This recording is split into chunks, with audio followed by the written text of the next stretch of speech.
I think we are here. Everybody's here.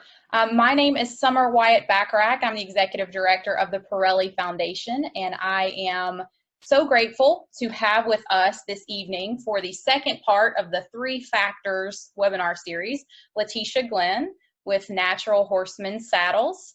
But first, I want to say thank you for joining us in this incredible webinar series that we were able to put together with an absolutely incredible group of strong horsewomen. I hope that you will head over to the ParelliFoundation.org page and check out more about what it is that we do.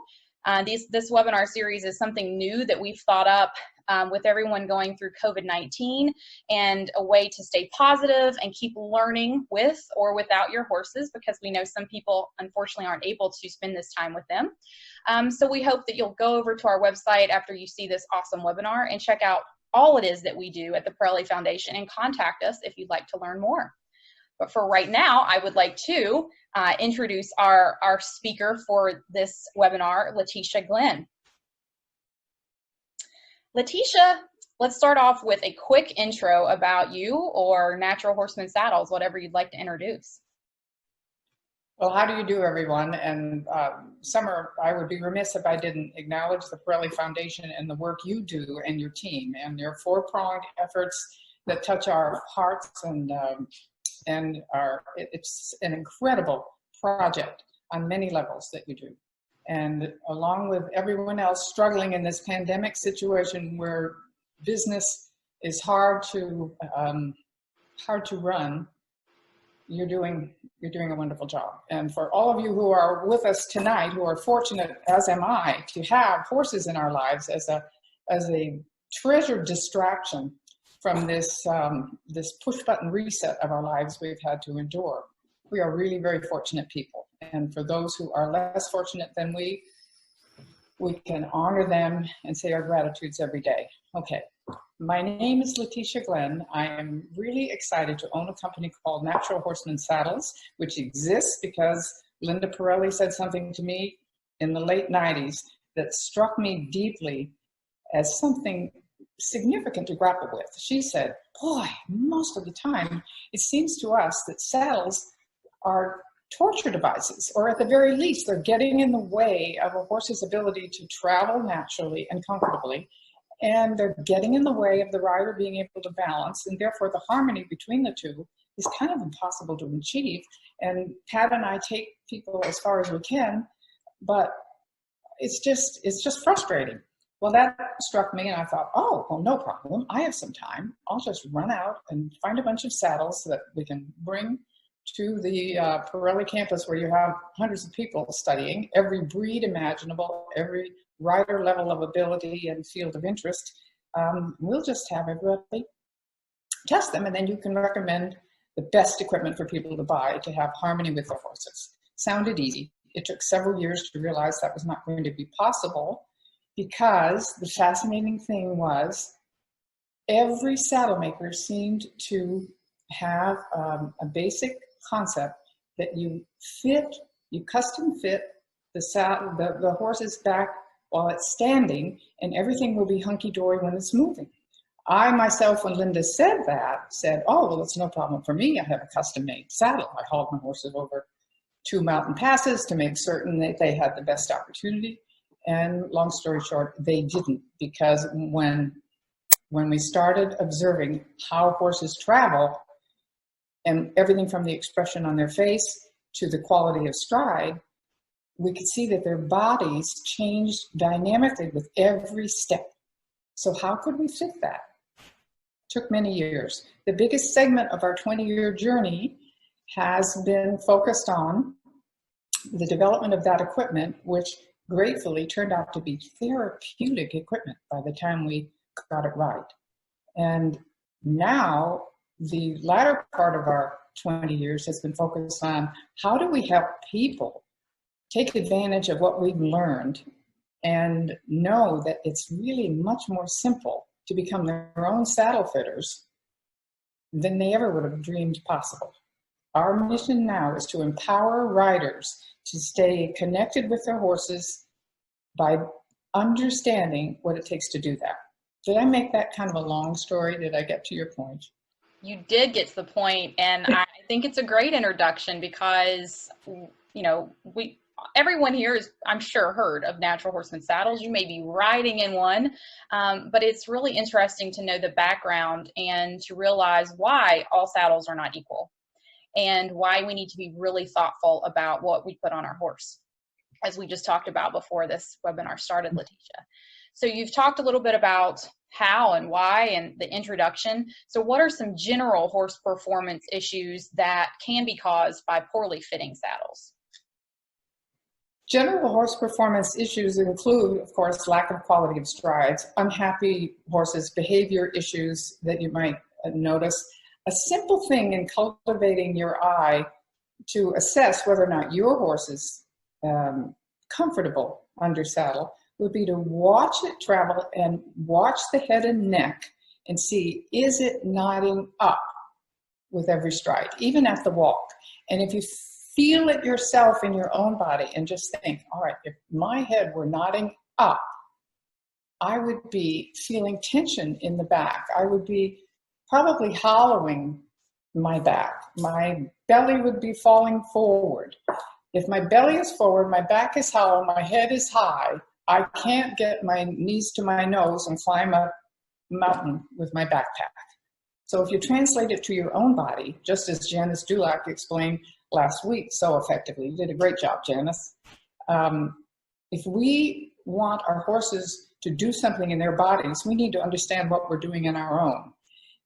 And if we have a tool in between our bodies and our horses' bodies that is to unite us so that we can move harmoniously, it would be a wonderful thing. If we don't, what we've created is a disconnect that therefore facilitates poor biomechanics on the part of the horse as well as ourselves. The saddle is an enormously important tool in facilitating both. So, a head nodding up, an under track stride, for instance, if the rear hoof isn't reaching at least where the front foot just took off, your horse is probably traveling in a slightly inverted fashion. There may be other issues going on, but if a horse can't basically travel with a top line that is stretched long and a head and neck that is as long as the body, if you look at a horse going by and the head and neck is shorter than the body and the head is a little bit high, the horse is restricted in the shoulders. The stride can't be good. Any performance maneuver you're going to ask for, be it Western or English, be it a trail ride, any performance maneuver is going to be compromised if the horse cannot travel with an elastic spine across the top and an abdominal structure that is strong. The core of the abdomen should be able to contract and push the back up under the rider so that you end up with this lovely way of going. If the abdomen can't contract, which it can't if the horse is hollow, you can't be well connected to your horse. And it's not only the saddle. The pad and shims are a big part of this interface. If the saddle, pad, and shims are all the interface between the horse and the rider, the pad and shims are the secret sauce that makes sure that our saddles, which are built to welcome the moving back, which is larger, it's wider, it's higher than the standing back of a horse. The interface facilitates that. I have here my trusty favorite prop. One of the most important things your horse wants you to know is that this enormous bone, now this happens to be a little short, squatty guy. If he were a warm blood, he would have a scapula this big. And this is a big, heavy bone that connects with the upper arm bone, front leg, and then floats back and forth as the horse strides. It's powered by enormous muscles on the top of it and underneath it. And those muscles need to expand with every stride, okay? Most saddles are built to fit the angle that this bone sits at when the horse is standing. And so when it travels, the muscles can't bulge. If you have a saddle that is not one of ours, and you may suspect that it's a little bit narrow on your horse, we can show you with our pad and shim system, or even a tapered foam shim that we've developed. This little thing can be a very valuable piece of equipment no matter what saddle you ride. And on our website, we want you to know that we have free saddle fit evaluations for you, whether you ride our equipment or not. We're always eager to hear from people who care about their horse's well-being, who agree with us that it's our highest responsibility as the owner of a horse to see that our horses have a pain-free quality of life. So use our tools. Our interface tools are far less expensive than a full saddle. Nobody wants to think about buying a saddle, I know. But if you have a chance to take a test ride in this equipment that we have spent such an enormous focused effort for so long in developing, if you want to take a test ride, your horse will tell you what you need to know. Whether it's in your budget right now to be buying this equipment, you'll know something that's worth saving your money for, maybe asking your family for little gift certificates toward it. If you're typical of people who do test ride our saddles, you will feel it, and it will become a value for you to focus on in your future. So, did I answer your question? Absolutely. And I personally, and of course the Parelli Foundation, love that this is such a focus on the horse's welfare. You know, this isn't this we were talking about before the webinar came on, folks, Letitia and I, about, you know, making sure that our horses are happy and they're able to do their job at the best level that they can, and they're comfortable while they're doing it. So I personally just love to, you know, that you're bringing this to the attention of everyone who gets to hear you speak right now, or anywhere else, because that should be something that's always at the forefront of our minds. But sometimes saddles and other equipment are just looked at like equipment. Well, many of you out there are undoubtedly like I was when Linda first made this comment. I had to cultivate my eye to even know what my horse was trying to say to me. They communicate through their body language, of course, their expression. And after you take the saddle off, if you know what you're looking for, you could tell what your horse was able to use in his body and what he was not able to use in his body. There'll be missing muscle that should be nice and bulging round because it's either restricted by the saddle itself, or the restriction of the saddle didn't allow the biomechanics of the horse to operate properly. So you have underdeveloped muscle and overdeveloped muscle in all the wrong places, right or wrong places. And you can learn a great deal about how to look at your own horse on our website. There is a whole tier of support and question and answer material that talks about this so that you can cultivate your eye. One thing you might look at under naturalhorsemansaddles.com in the support section, look at horse posture and movement comparison, and that will show you just how to look at everything from the horse just standing there and its basic posture to each of the gaits and what is good and what is not good. I mean, I've even put on the chart, this is good. If it doesn't have good on it, it's not. But there are many, many little tools to help you cultivate your eye, and simple shim diagrams so that you can learn how to adjust your saddle interface for your horse's state of training or condition at time of year or whatever. But our saddles, one of the two gullet sizes, will fit every horse in your barn, and that sounds like an unrealistic claim until you try it. So if you have a chance to take a test ride, and we do have a special running in honor of this webinar summer, I think we sent information to you about it. Yes, and we will talk about that later. And I've put naturalhorsemansaddles.com in the chat, so copy and paste that or remember it and make sure to head over there. Okay, so what's next? Yes, so we've talked about the horse, and we've touched on the rider, but what are some things that you see when it comes to saddles impeding a rider's performance? So flipping the script to the rider. Well, the balance of the rider on the horse is important. The balance in the saddle is important. If the rider is too far forward, if the saddle is too far forward on the horse's body, that's a miserable thing. If the rider is too far forward in the saddle seat, that is not good for the horse, because you're going to have too much weight on the forehand, and all of that will create an ineffective way of going for biomechanics.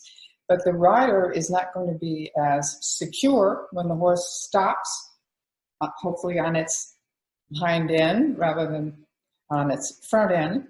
If the rider is not balanced properly toward the rear of the saddle, the rider will likely become out of balance and go forward. So that's one thing. We put our balance points toward the back for the sake of the horse's way of going and the rider's ability to balance.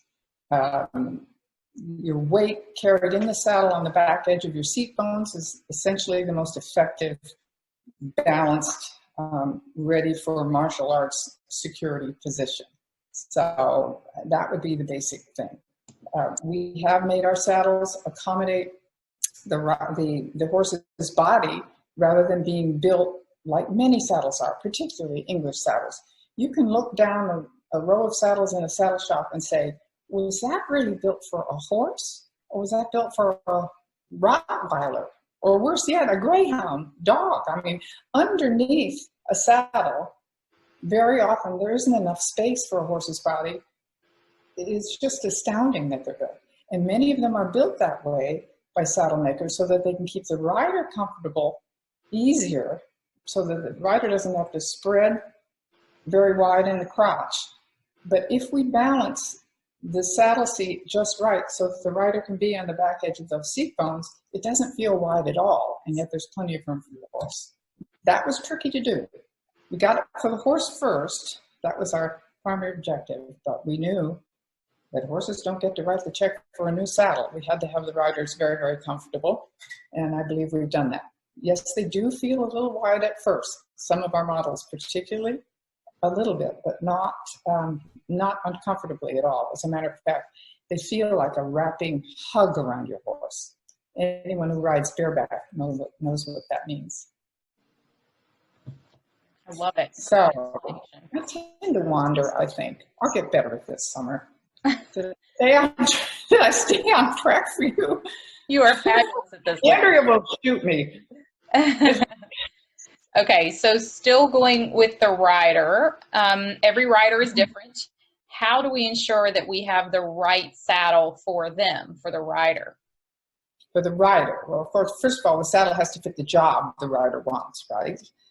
So we have more than 25 different styles of saddles now. More of a variety of Western ones than English, but we've got ranch saddles and trail saddles and very diverse saddles. So it needs to fit the job for the horse. It needs to, I don't know, haven't I said it? All of our rider seats are built in basically the same way to allow you to access a balance point that will make you feel secure and be able to zig when your horse zigs and not be unseated, whether you're cutting a cow or impressing a judge in the dressage arena. So the different, I'm not quite understanding the question, I guess. There are Western saddles that have various top dressing on them, including buck rolls or not. None of that really matters once you have that security of the seat. And when you have the security of the seat, ergonomically, we've got the hips and knees and ankles taken care of in the way we construct our saddles, stirrups and fenders in our Western saddles. If you're balanced in your core and you can get your shoulders, hips, and heels aligned, or if you have freedom of fender movement for some of your athletic sports, such as reining or just general communication with your horse, all of our saddles are built so that you can do that easily and stay balanced. So that's super. I'm not certain I've answered the question, but I don't think I really understood the question. I absolutely think you did, and I think you touched on some other parts before that, before I even asked that. But I know from experience that you are as hands-on as a customer would like when they're looking at, you know, purchasing a saddle. So I think that's also a huge part of it. You know these saddles inside and out, and you can help someone to make the best decision for them and for the job that they would like their horse or horses to do. Absolutely right. And thank you for reminding me to talk about that, because we have a team of skilled people who care as much about this as I do, to make certain that each of our customers and their horses has the experience we would want them to be excited to have. We're very proud of what we've done. As I say, our equipment is therapeutic. So now we know that. There's no question about it. It's been scientifically proven. And as a matter of fact, we have some exciting research that's going to be published recently. It's taken a while to get it all compiled because it was an enormous project taken on by Riddle University in England. And we're really excited to know how our saddles performed compared to other saddles. It's history making. But our team, we have Nicole in Austria, Andrea in Australia, and Gretchen is at our home base in Montana. Each of our people care so much about making sure that you understand how to use this equipment and that you feel confident in it. And of course, taking a test ride is still the very, very best way. But they'll help walk you through the ordering process. There are so many choices, not only of just color, style, but color and tooling options and all sorts of accoutrements. And we just are dedicated to making certain that you have a wonderful experience with us. So, and we stay with you on through the life of your saddle. And if we croak, we'll have people behind us who will take over. But we offer complimentary lifetime service. It matters greatly to us that you feel secure in that. That is incredible. I'm finding out more and more every single day working with you about all that you do. I've seen you working with people inside, near your trailer, outside at venues, just really being hands-on, talking to people over and over again. But to know that you have a kind of a lifetime service with a saddle is really, really incredible. I love it. I love it and never tire of it. And I will say it is a great deal more thrilling. Pardon me, something has just popped up on my screen. A great deal more thrilling now than it ever was. In the beginning, we wondered, can we really do this? Can we really? If we build a saddle wider than other people build them, when somebody puts their foot in the stirrup, will they end up upside down under their arm? I mean, will it really work? Even if riders aren't very good riders, can we keep them secure?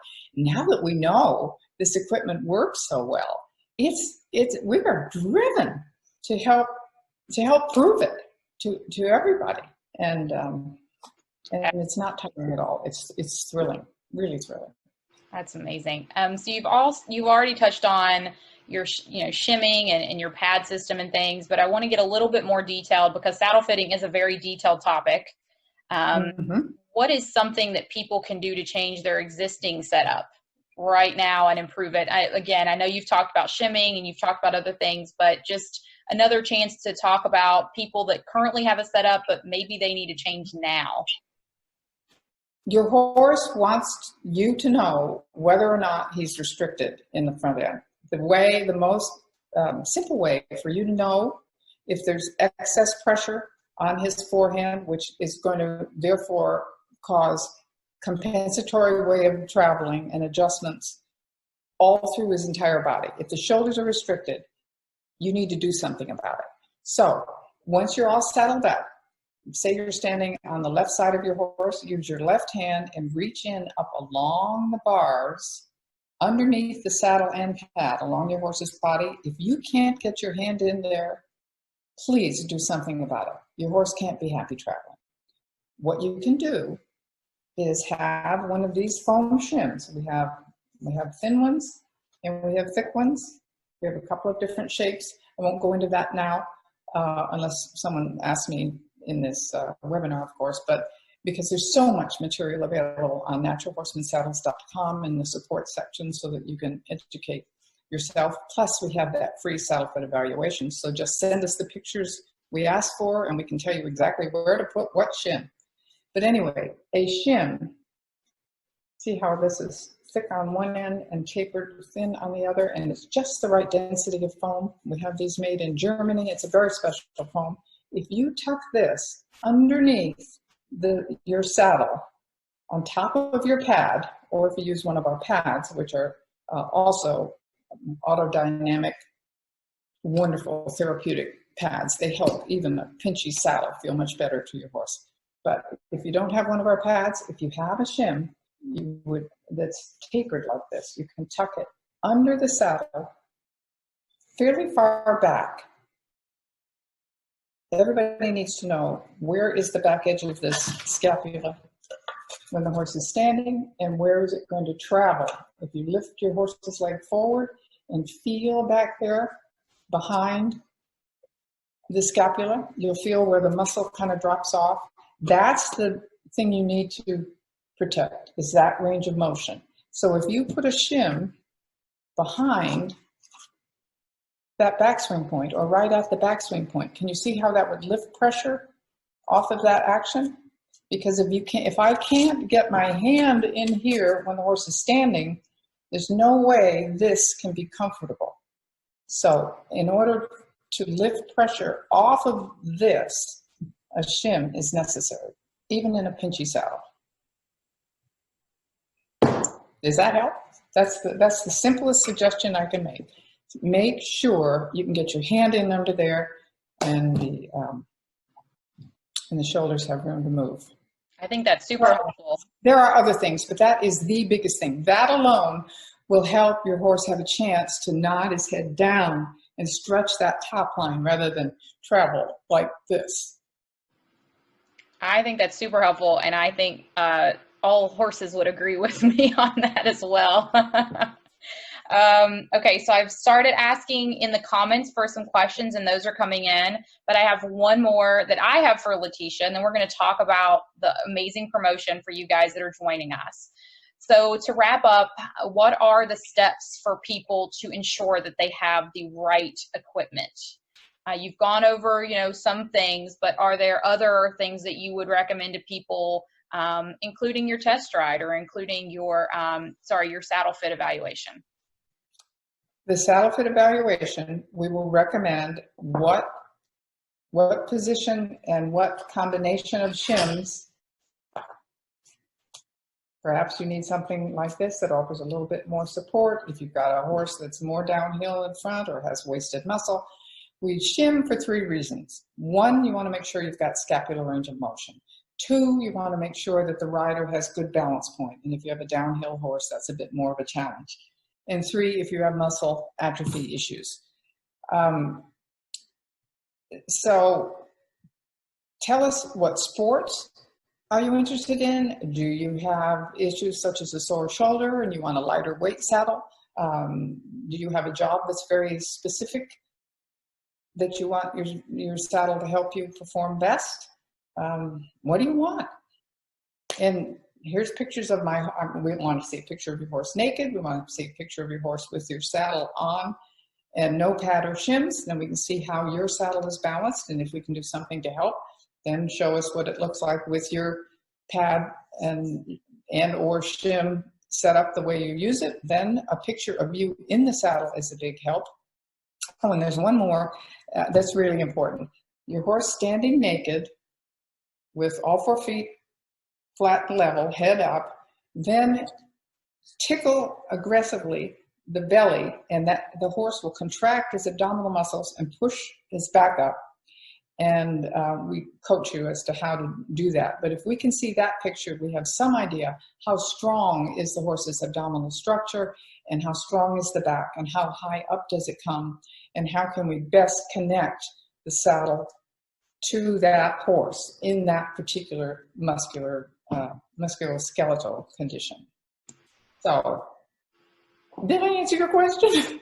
Absolutely. I think it's great. And I think a lot of people probably wonder how your saddle fit evaluation works. and may wonder how you can do it virtually, how you can do it when you're not right there touching the animal. But again, we talked about that earlier before the webinar, and you just talked about how and why you're able to do that and able to do it really well. So there's no reason that people shouldn't take advantage of that offer right now, as soon as possible. Well, it does not sound reasonable, I'm certain, to people who have been raised just assuming that they had to have assistance with saddle fit. They had to trust the experts. Why wouldn't they think that? And why in the world would they believe me if they haven't taken a test ride? It's hard to believe me, I know. So you have to take a test ride. But we learned how to do this because we've done it thousands of times now, and we have thousands of positive feedback saying, my gosh, it worked like crazy. I was able to do minor adjustments and fit every horse in my barn. My horse has never been more comfortable. I've never felt a softer way of going. I feel rhythm in my horse's movement, and where I used to feel jarring. I mean, the positive feedback we get is extraordinary. And the number of people who have bought more than one saddle because they wanted another job to be fulfilled, or they didn't want any other horse in their barn ever traveling with a guest rider in any other saddle. So the feedback that we've gotten about this process along the way, early on, it helped us refine it, but we've got it nailed now. We can help you, and we'll hang with you. If you've got a unique situation, we'll hang with you till we get it right for you. Super. And they can take advantage of that. Anyone here or anyone anywhere can take advantage of that offer by going to naturalhorsemansaddles.com or parellisaddles.com at any time.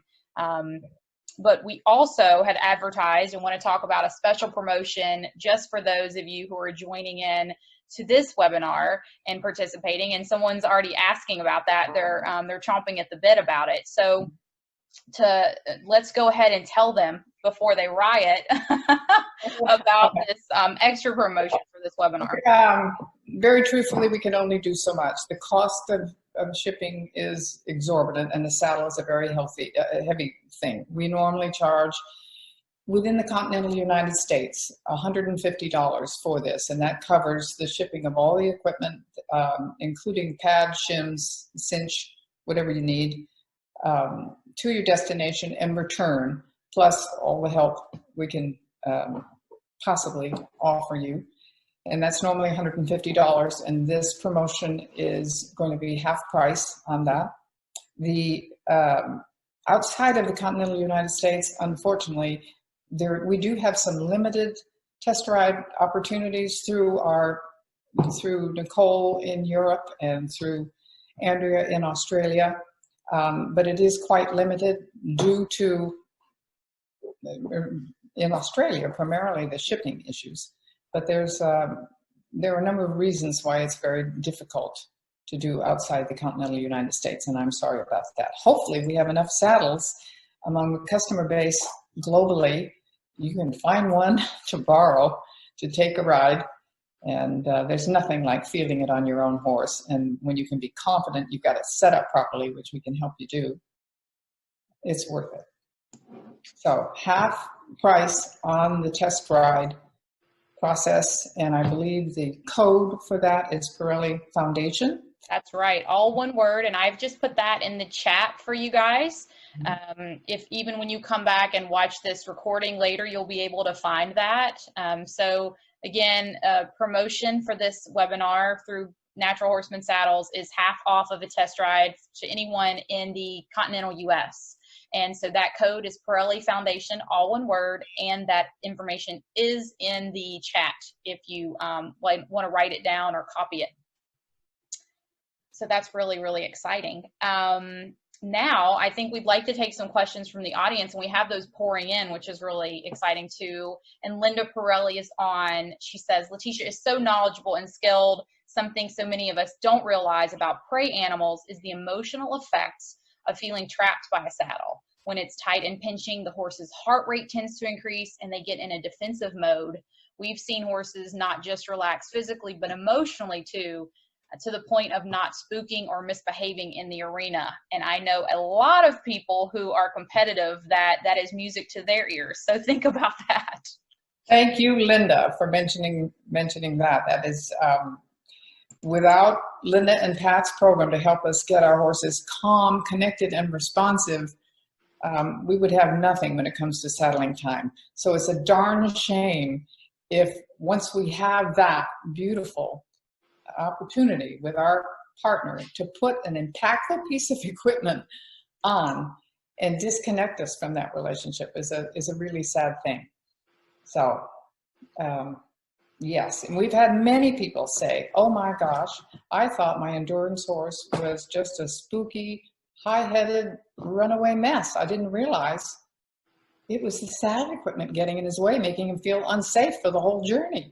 What was I thinking? Well, nobody needs to feel bad. We've all done that. We did not know. We trusted the experts.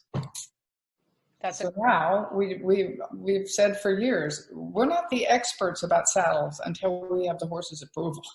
If we don't have that, we got Jack for saddles. So I don't care how pretty they look and all of the expensive saddle shops around the world, it is still astounding to me that they're making saddles in the same old way. Yeah.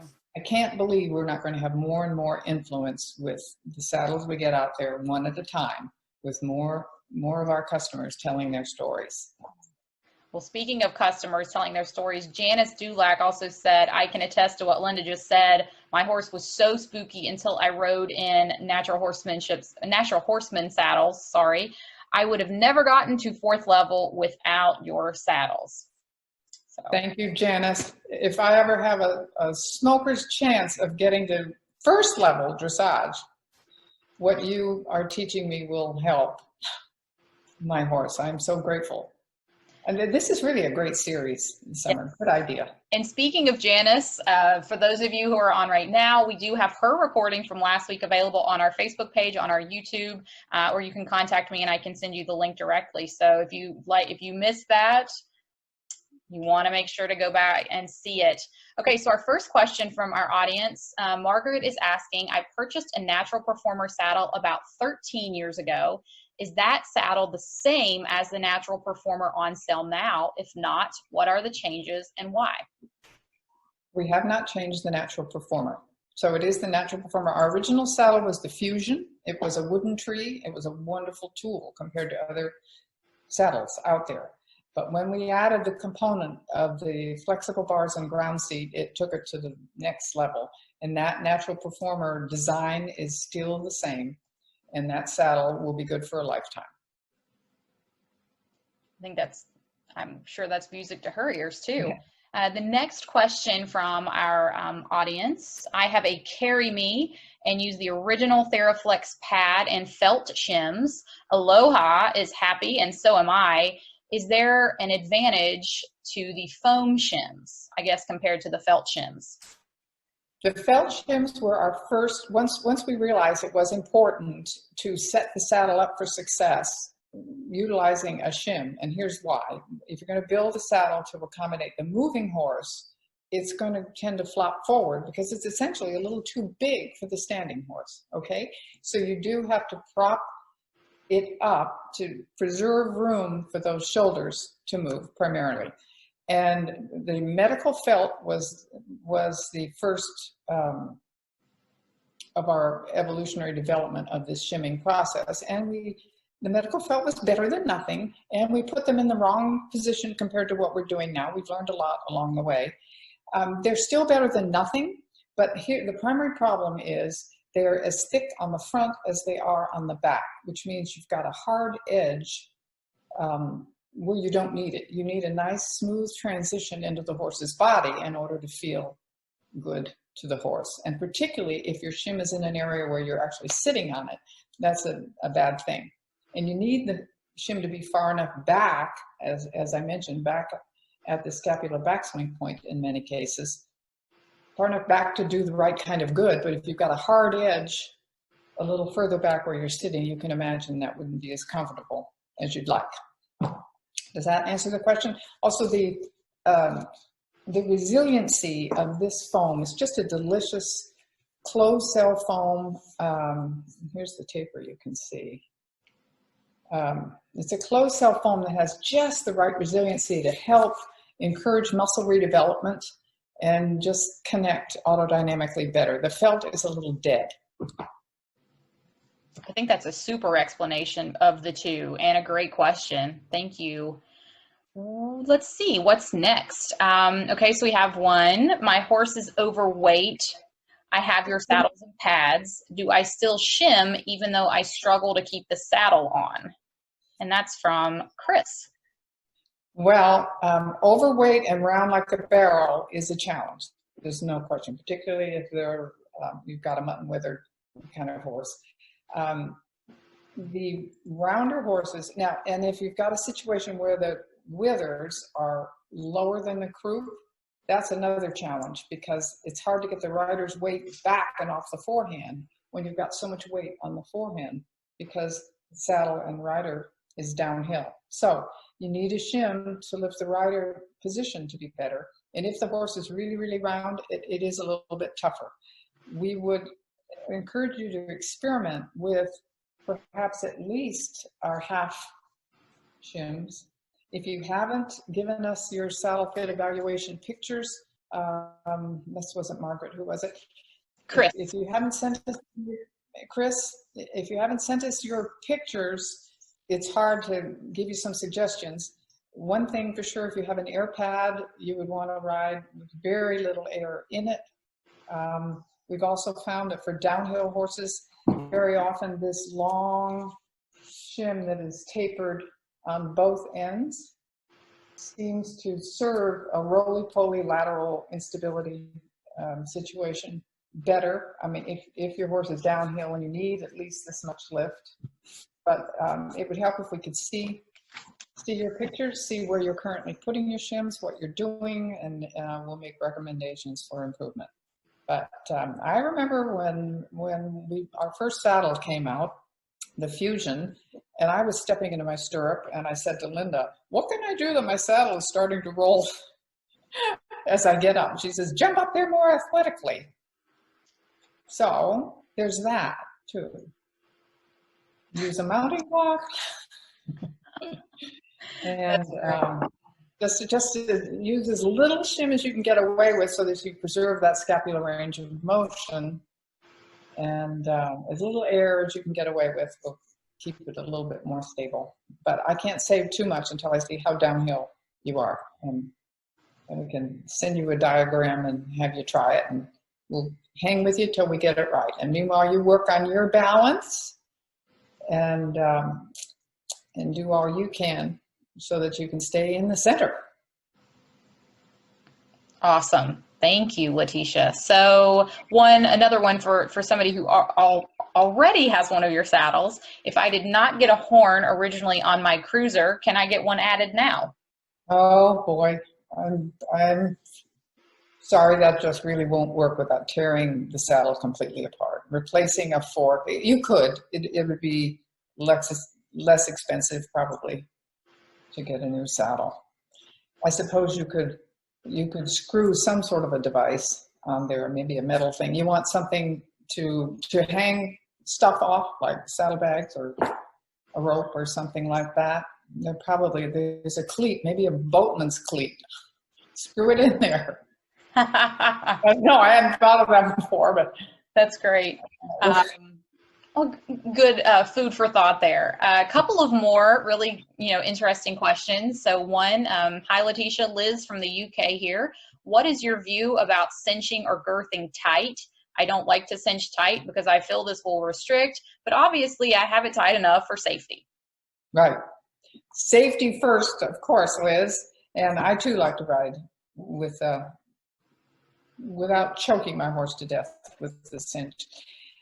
It's best to have a cinch with natural material. The Western ones we make are with mohair, and there's a little bit of give to it. Our English girths are leather, and they have some elastic in the center, and that does help. Again, being as athletic and balanced as you can be is a wonderful help. You can ride with a looser girth that way. Mounting from the ground on a very wide horse it's going to be hard to keep it from rolling unless you are very athletic. We just advocate safety first. You have to do what you have to do and ride with loose if you can. If it leaves you feeling so insecure that you can't enjoy your ride, you just have to balance that. I don't know that I can answer that. Does that help at all, Liz? I think it's helpful. You know, we all have to feel comfortable with how we cinch or girth, but we also want to, you know, think about our horse's comfort. So I think that's helpful. And Liz, you know, you can always get in touch with Parelli Saddles or Natural Horseman Saddles at any time, and they'll help you out. Linda Parelli has some wonderful tips to help us learn how to ride more responsibly and ride more horse out in front of us. What can we do along with Janice's postural help? What can we do as riders that give our horse the best chance to be athletic? We want to keep our saddle back enough so that the girth isn't jammed up in the armpit. And because if it's jammed up in the armpit, everybody says, oh, well, that's the girth groove. Well, some horses indeed do have a belly, and maybe a shoulder relief girth will help a little bit. But we found if you set your saddle up, I should have mentioned this. This is really a critical thing that we've learned. If you set your saddle up so that in a Western saddle, your concho is, you feel for where the back edge of your horse's scapula is, right? You can feel it with your fingertips. Even in the mutton withered ones, if you dig hard enough in there, into that muscle, you can feel where the back edge is. Where that is dictates how you're going to position your saddle front to back. So the back edge of the scapula for an English saddle is kind of the borderline. The English saddle, except for if you've got a forward flat saddle, you have to feel where the tree is. You don't want the points of the tree to be any farther forward than the back edge of that, okay? On a Western saddle, that works out to be the concho, the front third of your front concho. And so if you feel with your fingertips on a Western saddle where they curl over, look up above on your concho and see, is that where it is? That will mean that you've got about a hand's breadth of space between the front of your cinch and your horse's armpit. That's the ideal place to hold your saddle. So the back of the scapula dictates where you place your saddle, and when you lift the leg and the scapula swings back, you feel again with your fingertips, and where that muscle drop off is, that dictates where you put your shin. The front nose of the lifting part of your shin goes there. So the standing scapula dictates where you place your saddle. The scapula range of motion dictates where you put your main shin, if you're using just one. If you're using two, we might fudge a little bit and we can explain that, but that's basically the rule of thumb. So that's great. Shin, yeah, shin there, saddle there. We've got all of this in charts on our website. There's so much there you can camp out for the weekend. But again, if you have questions, please always stay in touch with us. We love answering. Yeah, this is really fun. There's one more question, and it may be something that is so specific that this person needs a saddle fit evaluation, but I just want to throw it out just in case. This is another Chris. I noticed some white hairs at the top of the back, just below the withers of my horse. The horse is taller in the back. Do I have my shim in the wrong place? I do not have an air pad, but I have a Parelli pad. Is it my position in the saddle or the shimming that would cause this? Well, it could be a number of things. And again, we do need, you're exactly right, Summer, we need to see the pictures to understand what are the parameters you're dealing with. And those, is it serious white hair where there's obviously been blood flow cut off and nerve damage and the hairs are white, or do we have rony kind of hairs which will eventually shed out? Don't worry, that'll go away. That's pressure and friction. It could be some disharmony in riding. It could be some of that. If in fact just changing your shimming doesn't help, we would ask you to send video of the riding. and we can get some help assessing that. But it sounds like you do have excess pressure there somehow. So the saddle may be too far forward, may have the shim in the wrong position, may have not enough shim. If you've got a downhill, I can't tell without the pictures, but we can figure it out. Yes, it sounds like that's exactly what is needed, and you will definitely be able to figure that out. And I'm excited to have told everyone here that you're able to do that virtually when, like we said earlier, some people might say, wait, how? But you guys definitely have the knowledge base to be able to do that, and that is absolutely incredible, especially right now when we can't really go anywhere. So take advantage of this offer now while we have some extra time on our hands. One more question came in. I think it's interesting, and we'll throw that out before we say goodbye. Bill asks, we purchased a natural performer 8 years ago in Columbus. Then we had 2 horses. Now we have 11. For the essence of time with each horse being different, how can we make this applicable? Time with each horse, you have 2 saddles, you have 1 saddle and 28 horses. I lost track of what was the question. Yeah, it was like a word problem. You know, it was like one of those essay word problems. You can definitely use the same. Now, if you've got a bunch of chunky monkey, wide coffee table back type horses, they're going to be happiest in the super wide. There's no doubt. Now, our standard is wider than most, so they'll be okay, but they'll be super happy in the super wide. If you've got a lot of narrow horses, really narrow horses, they'll like our standard better. If we could see profile pictures of each one, we could give you some idea how many could use the same basic shim pattern. And really, it is surprising to have discovered after all this time that there are only a few basic shim patterns that work for all horses. So it really, if you've got a saddle pad with the shim inside the pocket here, and you have to shift it in position a little bit for one horse or the other, that isn't very hard. You just reach in here and do it.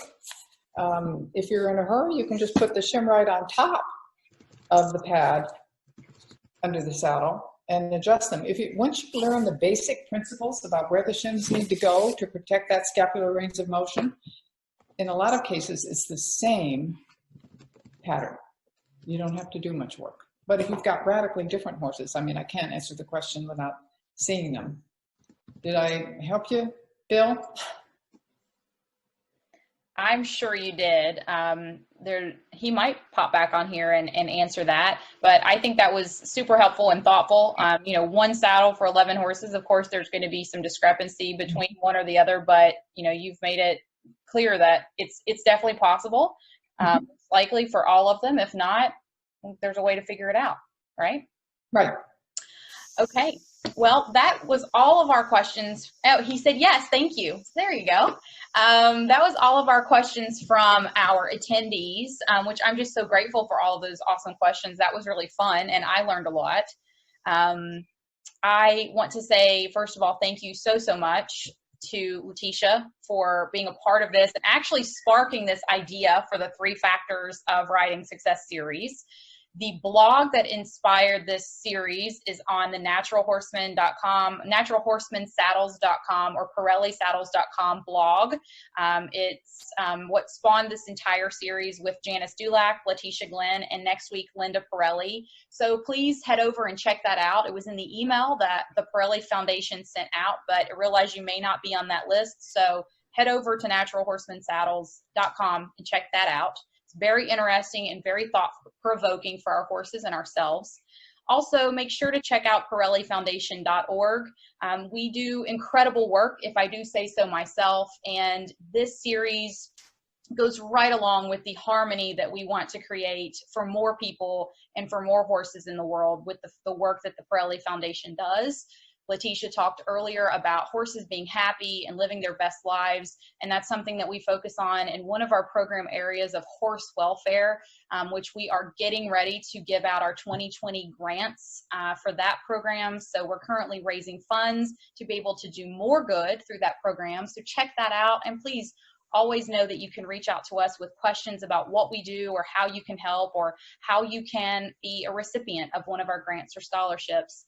Is there anything else that you would like to add, Letitia, before we say goodbye this evening? Well, I would just like to add my gratitude once again, of course, to Linda and Pat Parelli, who sparked all of this. None of us would be here without them. And I am thrilled to have been able to participate in doing something that really is significant for horses.